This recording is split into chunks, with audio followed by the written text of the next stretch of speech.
Hello guys, it's Rhino, together with my cats somewhere around here. And welcome to this new video series. Well, I need at least one more video to qualify as a series. But in this series, we're gonna be talking about the best new board games I played last month. I have a top 3 for you today. The order is more to present and less to compare. So there are 3 equally good games. They're gorgeous. They're on the light side of gaming. And without further ado, Spicy is a golden bluffing game for 2 to 6 players. You have 3 spicy suits, chili, pepper, and wasabi, and numbers from 1 to 10.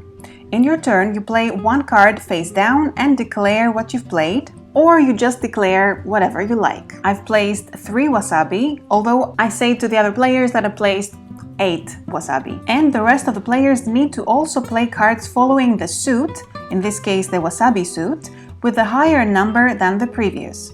At any point you can challenge a card played, but you have to indicate where is the bluff.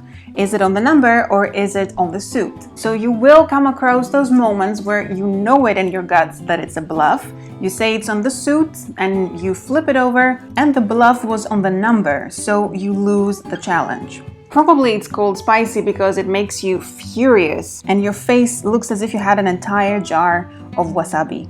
The winner of the bluff gets the cards of that round and the loser draws 2 cards and plays first in the next round. The goal is to have the most cards until the end of the game, which happens when the draw pile reaches about the height of these arrows. And you can score some extra points from trophies when you manage to finish all your cards in your hand. It's cute, it's fast-paced, and it's also super fun with just 2 players. I've played this game so many times during the last quarantine. It's a pretty addictive one. In number 2, we've got Tea for 2. It's a 2-player deck-building game set in Alice in Wonderland.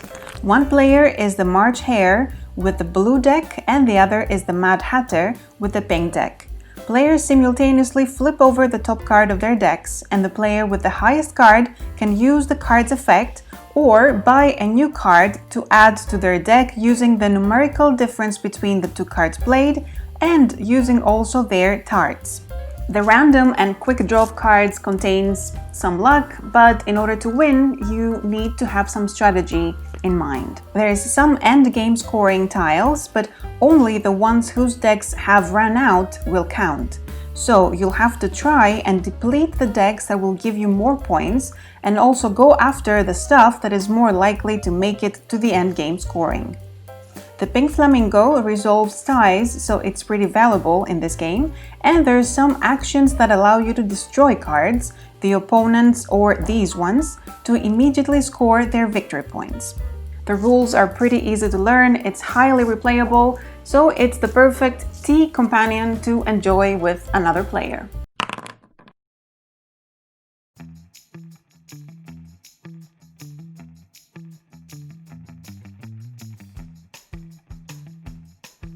And in number 1, we've got Mekhane.